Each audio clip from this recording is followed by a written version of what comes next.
Boa noite a todas, a todos. Eu também desejo saudar o excelentíssimo senhor deputado Amarildo Cruz, nosso colega, proponente dessa sessão solene em parceria conosco. Saudar também o excelentíssimo senhor Paulo André Defante, defensor público geral do Estado de Mato Grosso do Sul. Saudar também a doutora Sâmia Barbieri, presidente da Comissão Permanente de Assuntos Indígenas da OAB, do nosso Estado, neste ato representando o presidente da Ordem dos Advogados do Brasil, Dr. Júlio César Rodrigues. Também saudar o historiador Carlos Ver Souza, da Fundação da Cultura e presidente do Conselho Estadual dos Direitos do Negro de Mato Grosso do Sul, neste ato representando o diretor-presidente da Fundação de Cultura do MS, professor Américo Calheiros. Também saudar a professora Edna Silva de Souza, Edna Guarani, filha de Marçal de Souza Tupaí, que muito nos honra com a sua presença aqui nessa solenidade. Saudar também o Dr. Aleixo Paraguaçu, que ele está, uma honra muito grande a sua presença aqui entre nós. Saudar a todos os agraciados na noite de hoje por essa honraria, né?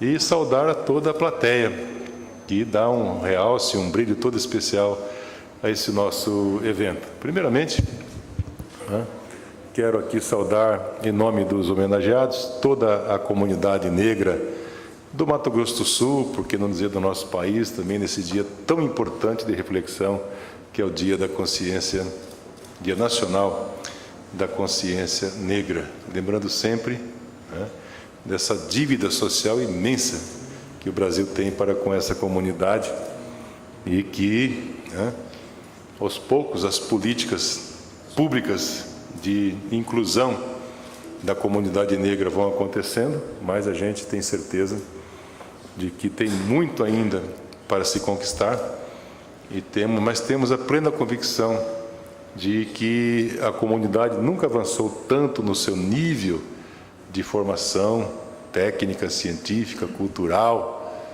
né? E que chega nos níveis em que, com plena certeza, as coisas irão ganhar celeridade para que essa comunidade, os afrodescendentes, possam realmente conquistar todo o espaço que merece na sociedade brasileira. Falar sobre Marçal de Souza, não hoje, mas daqui mais 5 dias, né, 25 de novembro, nós estaremos completando os 30 anos da morte desse grande líder, Marçal de Souza Tupaí, ele que teve uma projeção não só de nível nacional, mas também um reconhecimento internacional pela sua luta que fez durante a sua trajetória de vida aqui no nosso país. Marçal de Souza, ele é pontaporaense, nasceu num lugarejo chamado Rincão de Julho, ainda com 2 aninhos de idade foi para o Teiquê, que é aquela comunidade indígena de Carapó. De lá, então, seus pais se mudaram para a aldeia de Jaguapiru, em Dourados. E os pais voltaram novamente para o Teiquê, mas o Marçal, picado de cobra, né, teve que fazer tratamento médico, então acabou ficando em Dourados. E o tempo foi passando e ele, então, ingressou na escola e acabou que seus pais faleceram e ele, então, órfão, acabou ficando definitivamente na aldeia de Jaguapiru, lá em Dourados. E, então, como órfão, né, ele foi para Nhanderoga, a nossa casa, que era um local que recebia crianças órfãs e que ali recebia toda a instrução, e ele teve a sorte de ter como professora, como a sua tutora, a professora Áurea Batista Brianese, né, que chegou para trabalhar com a missão evangélica Kaiowá. E o Marçal, então, um QI bastante elevado e obteve toda a atenção dos mestres, dos professores, especialmente da professora Áurea Batista Brianese, e, evidentemente, que ele haveria de ser aproveitado, né, pela comunidade evangélica, Missão Kaiowá, e o desejo é que ele fosse realmente um pregador evangélico, e por isso ele foi designado para fazer cursos lá em Minas Gerais, cidade de Patrocínio, no Instituto Teológico Eduardo Lani, um dos mais renomados que tem no nosso país. Bem, aí ele termina os seus estudos, mas antes disso passou aqui por Campo Grande, né? Estudou na Escola Oswaldo Cruz um pouquinho de tempo, em Recife também. Ele teve uma temporada também na condição de estudante, mas os seus estudos mais aprofundados se deram realmente lá no Instituto Eduardo Lani, de Minas Gerais. Daí ele volta para a aldeia de Dourados, e aí então ele começa a exercer a sua profissão de enfermeiro, né? A enfermagem foi a sua profissão durante os seus 30 anos de atividade profissional. Morreu como enfermeiro, inclusive, né? Mas, enquanto isso, ele era pregador evangélico, ele exercia vários outros tipos de funções que lhes eram dadas pela própria missão evangélica Kaiowá. O autodidata, lia tudo que aparecia na biblioteca da missão Kaiowá, né? Mas muito atento aos movimentos relacionados à questão indígena, né? E essa abertura para os estudos da questão indígena, quem lhe deu foi nada mais nada menos do que Darcy Ribeiro. Ele fala, né, nos seus discursos que o Darcy Ribeiro é que abriu os seus olhos para essa questão. E ele conviveu muito com Darcy Ribeiro. Muitas vezes o Darcy Ribeiro, todo mundo sabe, né, um dos maiores brasilianistas que esse país já teve, um grande antropólogo, um grande intelectual, com muitas obras publicadas.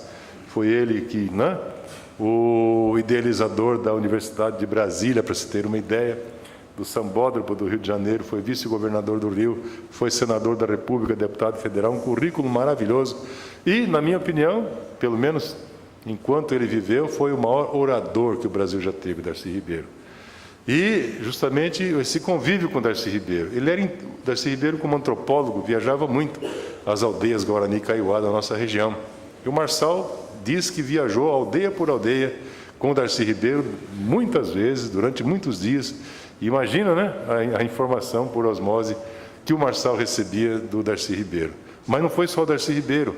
Egon Schadt também, naquela época, tinha a reputação de ser talvez o maior antropólogo lá da Universidade de São Paulo. Quantas vezes o Marçal é citado no livro de Egon Schadt, né? Aqui nós temos um profundo conhecedor da matéria, que é o professor Gilson Rodolfo Martins. Quantas vezes o Egon Schadt cita Marçal, admirado, né, pela sua capacidade intelectual de assimilar as coisas, de transmitir também. Mas não foi só, né? Tantos outros intelectuais que passaram por aquela reserva indígena. Orígenes Lessa, que escreveu O Feijão e o Sonho, naquela época estava escrevendo uma outra obra, que era O Oásis na Mata. Quanta referência bonita que faz a respeito do Marçal de Souza Tupãí. E o Marçal conviveu com muitos intelectuais, mas essa abertura realmente para esse pensamento mais crítico a respeito da questão, quem chamou a atenção realmente do Marçal para que ele se aprofundasse no conhecimento da história da comunidade indígena nesse país, todas as vicissitudes pela qual passou, né, e vem passando ainda, né, essa comunidade. Então, o Marçal, a partir disso, cria uma consciência crítica maravilhosa e, coincidentemente, na sua plenitude, na plenitude da sua maturidade intelectual, ele, então, é convidado pelo CIMI para fazer parte da equipe do próprio CIMI na sua época de fundação, na fundação lá em Dourados, né, na criação do CIMI de Dourados, no final dos anos 70. Ele, então, aceita o convite e, a partir dali, com o conhecimento de causa que ele tinha, né, associado com a abertura das portas que o CIMI deu, patrocinando as suas viagens, né, passagens, lanches, alimentação e tal, o Marçal, então, não parou de receber convite, né? O Marçal fez discursos maravilhosos lá no Rio Grande do Sul, em Santo Ângelo, lideranças indígenas de todo o Brasil que se reuniram lá. Porto Alegre, a mesma coisa. O Marçal foi convidado para discursar também na Associação Brasileira de Imprensa, no Rio de Janeiro, fez depoimentos também maravilhosos, e no Recife, em Brasília, onde as lideranças indígenas de todo o país se reuniram para preparar a vinda do Papa João Paulo II. E dentre as lideranças todas, o nome escolhido para falar ao Papa, né, para fazer um discurso de nível mundial, não foi outro, foi Marçal de Souza, porque realmente quem já assistiu o livro Terra de Índio, de Zelito Viana, sabe o quanto que o Marçal era veemente, não perdia o fio da meada no seu discurso, mas de jeito nenhum, começo, meio e fim, né? A professora Áurea Batista Brianese, me parece que ainda é viva, né? Mas naquela época, quando o Marçal foi assassinado, ela disse: poxa, Marçal foi uma águia atirada em pleno voo. Ali ela disse tudo que era aquilo que o Darcy Ribeiro havia dito a respeito, né? O Darcy Ribeiro, toda vez que vinha para Mato Grosso do Sul, fazia uma saudação muito interessante para o Marçal. Você, Marçal, eu não te saúdo, né? Como mais uma liderança, te saúdo como intelectual. E não são muitos os que eu saúdo como intelectual, não, porque eu sei que você é realmente um autêntico intelectual, porque intelectual é aquele que é o espelho do seu povo, é o porta-voz do seu povo. E ele foi porta-voz, então, dos indígenas, não só junto ao Papa. A sua voz não teve uma repercussão mundial só por causa da vinda do Papa, mas também o Marçal foi o primeiro sul-mato-grossense a falar das tribunas da ONU sobre a questão dos aborígenes em nível mundial. Então, poucos nascidos no estado de Mato Grosso do Sul chegaram aos níveis em que chegou o Marçal de Souza para levar a mensagem da comunidade indígena, não só do Brasil, da América Latina, mas também dos aborígenes de todo o mundo. É uma pessoa muito, mas muito bem articulada. Na sua casa ele recebia cartas de várias partes do mundo, embora, né, a humildade que ele tinha.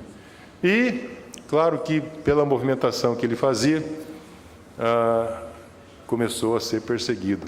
Por várias vezes ele disse que era uma liderança marcada para morrer, mas dizia ele que por uma boa causa não tem problema, a gente morre, né? E por várias vezes ele foi colocando que a sua cabeça estava a prêmio, que ele realmente vivia uma situação de muita dificuldade por causa da perseguição, justamente pela defesa que ele fazia em nível nacional, mas não só em nível nacional, mas também em nível local, né?